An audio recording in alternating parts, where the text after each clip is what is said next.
हर हर महादेव। दोस्तों, आज के इस वीडियो में हम आपको एक ऐसे प्राचीन मंदिर के दर्शन कराने जा रहे हैं जो कि एक पहाड़ी के अंदर बना हुआ है। इस मंदिर के मुख्य देवता बाकी मंदिरों की तरह विशाल प्रांगण में नहीं अपितु एक गुफा में विराजते हैं। जी हाँ, हम बात कर रहे हैं मध्य प्रदेश की राजधानी भोपाल के लाल घाटी में बना प्रसिद्ध मंदिर गुफा मंदिर की।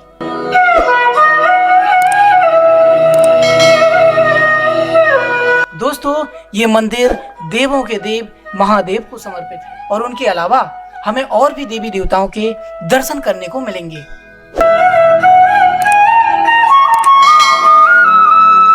तो दोस्तों, अब हम देखते हैं ऐसे सुप्रसिद्ध मंदिर को। गुफा मंदिर 7 प्राकृतिक गुफाओं से घिरा हुआ है। इसी कारण इस मंदिर को गुफा मंदिर कहा जाता है। इस मंदिर की छत लगभग 100 से 150 फुट लंबी और चौड़ी है।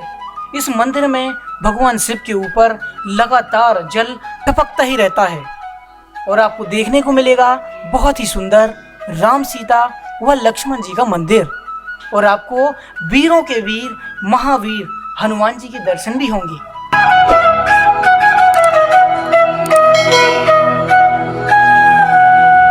यहाँ पर समय समय पर धार्मिक व सांस्कृतिक कार्यक्रम आयोजित किए जाते हैं। इसके अलावा आप देखेंगे आयुर्वेदिक औषधालय और गौशालाएं। तो दोस्तों, अब हम चलते हैं सीढ़ियों से ऊपर और करते हैं प्रभु के दर्शन। प्रभु भी पहाड़ी में विराजे हैं।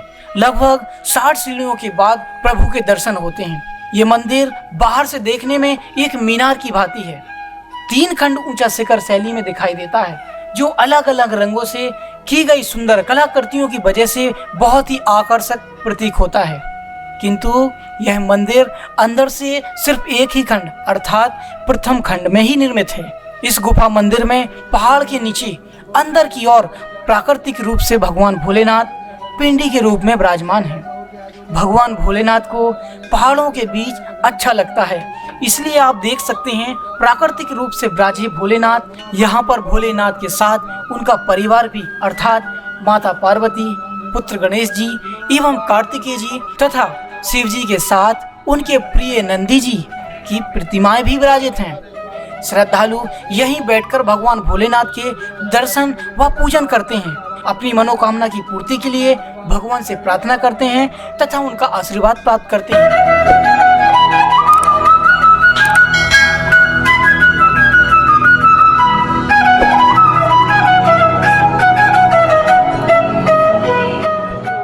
मुख्य गुफा में प्रवेश से पहले बाईं ओर भगवान राम, सीता व लक्ष्मण जी का एक बहुत ही सुंदर मंदिर है, जिसमें पूरा राम दरबार सुशोभित होता है।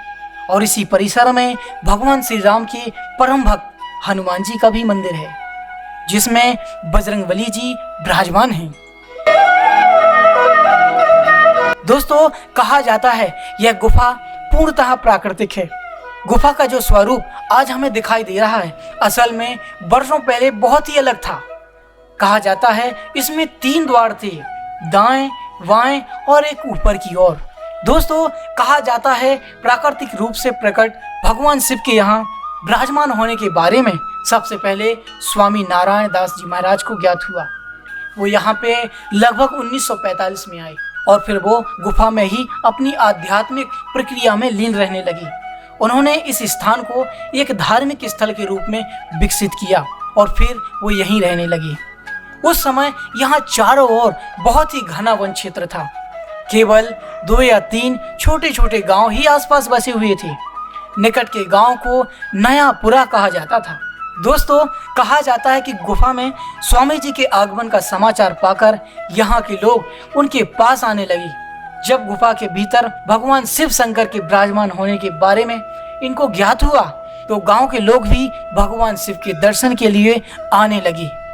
धीरे धीरे भक्तों की संख्या बढ़ने लगी। तभी भक्तों ने स्वामी जी से प्रार्थना की कि इस स्थान पर एक मंदिर का निर्माण किया जाए। फिर स्वामी नारायण दास जी महाराज ने भगवान के आशीर्वाद से 2 अप्रैल 1965 में मंदिर का निर्माण करवाया। और फिर आप देख ही रहे हैं दूर से ही कितना भव्य और बड़ा मंदिर बना हुआ है। दोस्तों, इसलिए इस मंदिर को गुफा मंदिर कहा जाता है।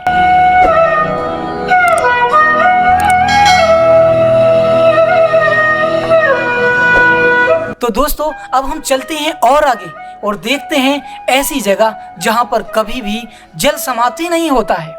चाहे कितनी भी गर्मी पड़ जाए या सूखा पड़ जाए, लेकिन जल समाप्त ही नहीं होता है। कहा जाता है जब यहाँ महाराज जी आए तो जल की कोई सुविधा नहीं थी। फिर उन्होंने भगवान शिव की तपस्या की और उन्होंने भगवान शिव से मांगा कि यहाँ पे जल की बहुत समस्या है। तो भगवान शिव ने प्रसन्न होकर यहाँ जल प्रकट किया। तभी से इस कुंड में जल 12 महीने भरा रहता है और हर समय पहाड़ी पर ठंडक बनी रहती है। दोस्तों इस कुंड में शिवलिंग भी विराजमान है। भक्तगण कभी बाहर से कभी अंदर से दर्शन कर लेते हैं। अब हम चलते हैं और आगे। गुफा के बाहर लक्ष्मी नारायण जी की एक सुंदर प्रतिमा है, जिसमें भगवान विष्णु अपने बैकुंठ निवास में माता लक्ष्मी के साथ विराजमान हैं। अब हम चलते हैं और आगे। यहाँ पर आप लोग अगरबत्ती धूपबत्ती लगा सकते हैं, नारियल फोड़ सकते हैं। यहाँ पे पानी का टैंक बना हुआ है, यहाँ से आप पानी भी पी सकते हैं। अब हम चलते हैं और आगे और देखते हैं गुफा मंदिर द्वारा संचालित श्री रामानंद संस्कृत महाविद्यालय को। इस विद्यालय को 1989 में शासकीय मान्यता मिल गई थी। यहाँ संस्कृत शिक्षा के लिए 12 से 14 वर्ष की आयु के 8वीं पास बच्चों को प्रवेश दिया जाता है। आश्रम में प्रवेश होने के बाद इन्हें आचार्य MA तक की शिक्षा निःशुल्क दी जाती है। आवासीय व्यवस्था दी जाती है। यह विद्यालय मध्य प्रदेश सरकार के संस्कृत बोर्ड से संबंधित है। मंदिर में संस्कृत भारती के सहयोग से संस्कृत संभाषण शिविरों का आयोजन भी किया जाता है।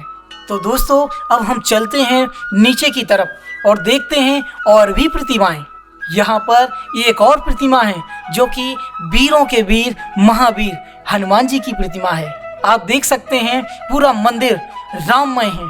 पूरे मंदिर की दीवारों पर जय श्री राम के जय घोष का चित्रण है। अब हम चलते हैं और आगे और देखते हैं एक और प्रतिमा माता रानी की। अब देखते हैं माँ भगवती को समर्पित दुर्गा माता का अष्टभुजा रूप में विराजमान, जिनका रूप एवं श्रृंगार देखकर कोई मंत्रमुग्ध हो जाता है। अब हम चलते हैं और आगे की तरफ और देखते हैं एक और प्रतिमा रिद्धि एवं सिद्धि के संग गौरी पुत्र गणेश जी का मंदिर भी है। दोस्तों आप देख सकते हैं तीनों प्रतिमाएं इतनी आकर्षक प्रतीक होती हैं कि दर्शन करने आए श्रद्धालु अपनी दृष्टि नहीं हटा पाते हैं। वर्षों से लोगों की आस्था का केंद्र बना यह मंदिर दूर दूर से श्रद्धालुओं को अपनी ओर आकर्षित करता रहा है। यहाँ से आप लोग प्रसाद व पूजा की सामग्री ले सकते हैं और यहाँ पंचकर्म औषधि केंद्र भी है। यहाँ से आप लोग आयुर्वेदिक दवाइयाँ ले सकते हैं। अब हम चलते हैं और आगे और देखते हैं श्री नारायण दास जी महाराज द्वारा बनवाया गया श्री रामानंद गौशाला। दोस्तों यहाँ गौशाला में गौ माताओं को सारी सुविधाएं दी हुई हैं, खाने पीने की भी सुविधा दी है। दोस्तों आप देख सकते हैं गर्मी कितनी पड़ रही है। यहाँ गौ माताओं के लिए पंखे कूलर की सुविधा भी दी है, खाने पीने के लिए भूसा भी रखा हुआ है, आप देख सकते हैं। तो दोस्तों अगर आप भी गौ माताओं को खाने पीने के लिए कुछ लाना चाहते हैं तो आप ला सकते हैं। अगर आप श्री नारायण दास जी महाराज द्वारा बनाए गए मंदिर में कुछ सहायता करना चाहते हैं तो आप कर सकते हैं। तो दोस्तों देखा आपने इस वीडियो में गुफा मंदिर की A to Z इन्फॉर्मेशन दी है। अगर आपको हमारा यह वीडियो पसंद आया है तो वीडियो को लाइक करें, चैनल को सब्सक्राइब करें और ज़्यादा से ज़्यादा शेयर ज़रूर करें। Thank you so much.